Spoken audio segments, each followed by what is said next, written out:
Okay, I'm back here with part 2 of my looking at and reviewing of the PlayStation 2, not PlayStation, but the original PlayStation 1, and I'm not talking about the redesign, I'm talking about the original right here, gaming system. Now this gaming system, like I mentioned in the beginning of part 1, came out in 94.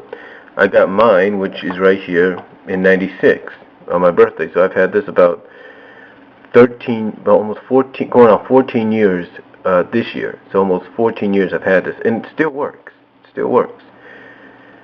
I'm not sure if the PlayStation 2 controllers can work in here. They probably can, but I do have some controllers packed away. I just got to get them. But anyway, they did a lot of,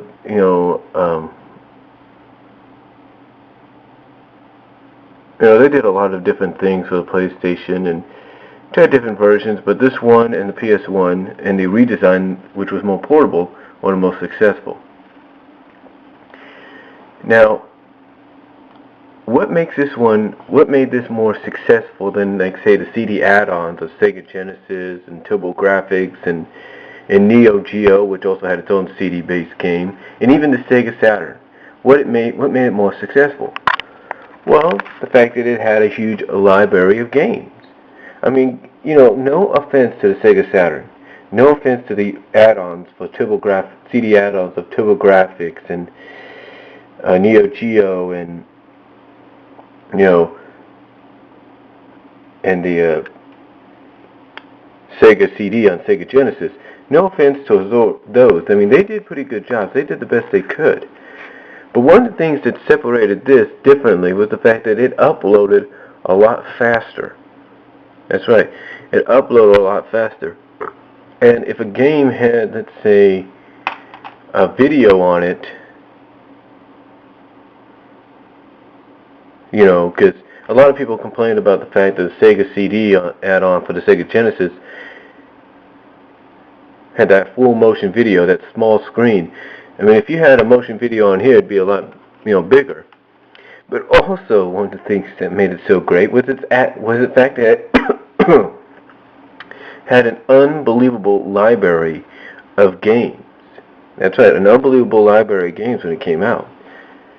So, what kind of games were there? Well, I don't have a huge library. I don't have a lot of the PS1 games. I mean, I can go online on eBay, or I can go online to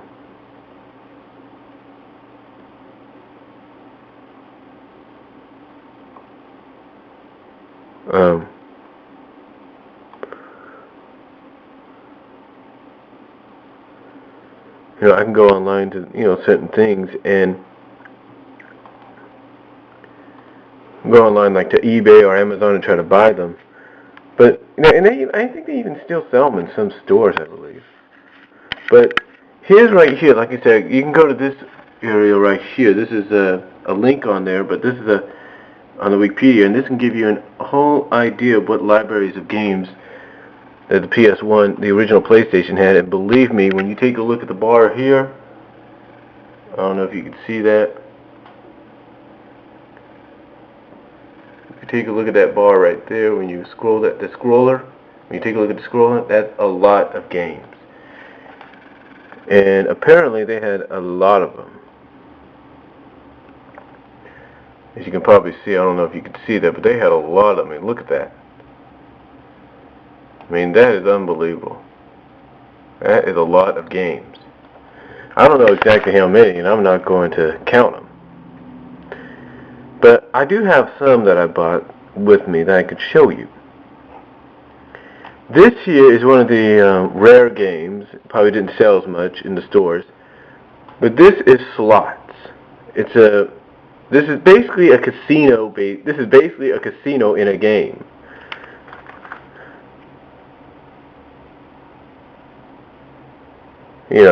It's basically got a lot of things. It is a fun game if you don't want to spend money, but you're in that casino-like feel.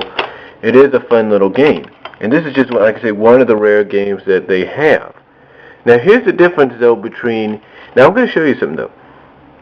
Oh, and this is made by Activision. But this is one of the things I want to show you, though.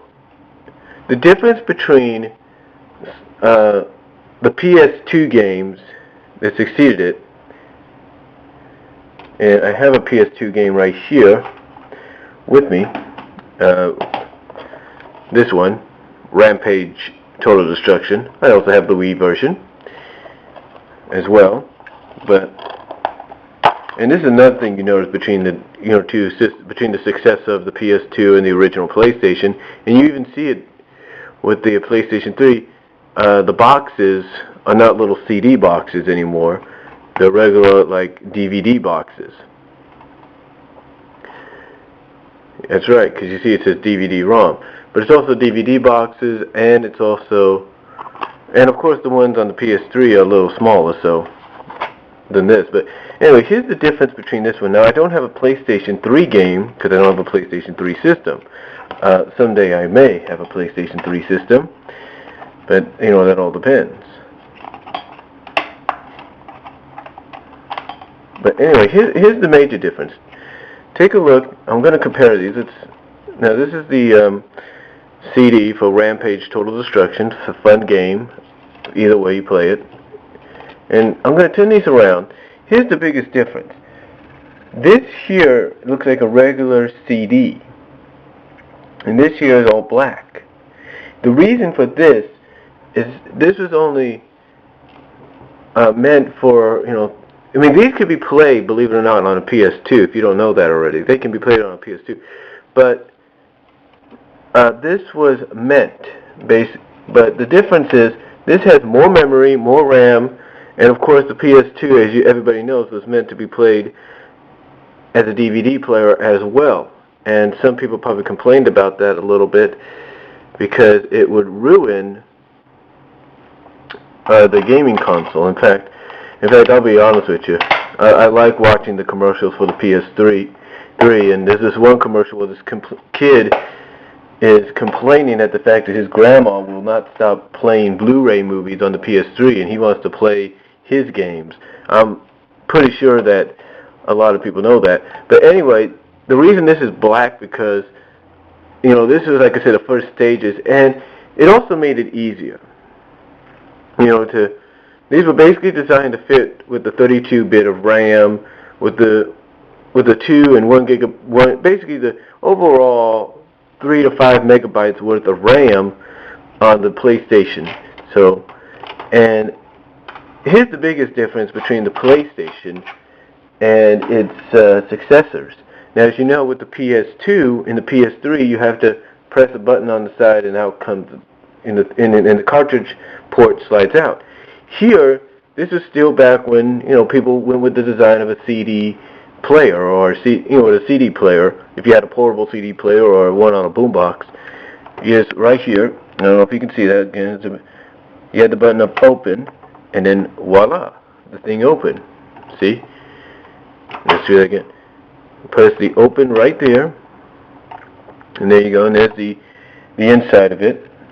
Then what you would do is you would take this game right here, place it on top, shut the door, press power. That's right. You would press power and the game would start. Now, right here you have your memory ports. You have 2 ports for memory and your 2 controllers. And I think you have additionals where you can, put additional games on, or you can put additional, stuff on there, like additional port games. Now, there's other games as well. Like right here is one of the most popular games they've had, which was, of course, this is Tekken 3. My nephew has Tekken 6 now, but this is Tekken 3. It's a very good game. I like playing it at times when I can. Tekken 3. And again, it's the same way.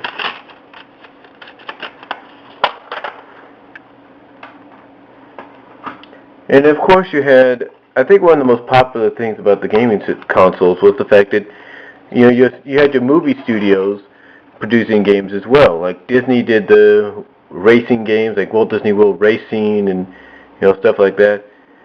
And 101 Dalmatians and,